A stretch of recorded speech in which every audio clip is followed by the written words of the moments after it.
So myth number 6 is VCs only invest in people like themselves. Now historically the venture industry has been techies, maybe investment bankers, very white, very based in certain places, but increasingly entrepreneurship is so much broader, and it's one of the things we're trying to address at Qodeo, that perhaps only 8% of investors are women, 1% black and 2% Hispanic in the US, for instance, and yet entrepreneurship comes from so many different places and almost irrespectively. And we've also seen that the venture capitalists get low returns when they back people like themselves often, which sounds a bit anti-intuitive there again, because you get too much groupthink. Maybe Doug, you could comment on that, because we're seeing better returns and better outcomes for VCs and entrepreneurs if people apply more diversity and back people who don't look like themselves, and vice versa sometimes. Indeed, this shows up in data in so many contexts. So specifically in the VC context, professor at Harvard, Paul Gomper, is a really smart guy. He explained there's a cost of friendship, so to speak, in the sense that you invest in people that are too similar, you don't do your due diligence quite as well, and you're thinking that things are going to work out when they're not. And due diligence is so important in the venture capital context.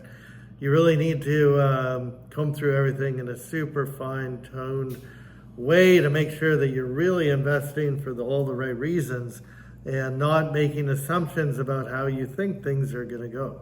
Now, this diversity can help in so many other contexts as well.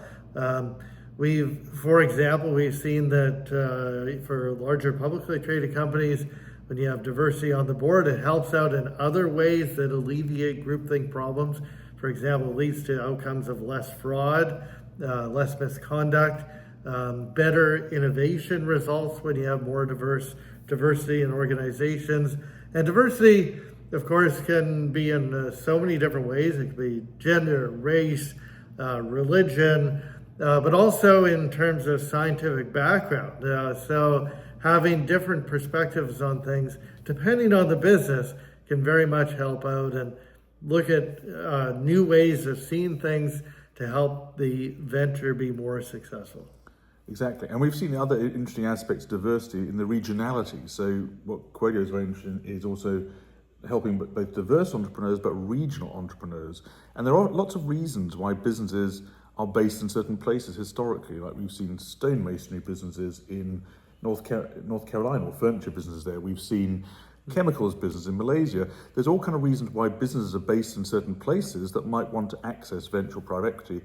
And that may not be where the funding is located as such. And where you get that mismatch is often therefore also where you get a difference of opinion, different understanding between the venture capitalists or private equity firms and the entrepreneurs. And yet that can be so much more powerful, because if the capital is applied from one place, it can be hugely powerful socioeconomically and returns wise to back a business. We've seen regional businesses that are valued lower than in frothy markets, and we've had venture capitalists come to us and say, we want to find entrepreneurs from the Bay Area, for instance. We want to find entrepreneurs who come from the southeast of the US, for instance, because they've got interesting ideas, they're more connected to those particular markets, and the valuations are lower, and therefore we can get a higher return.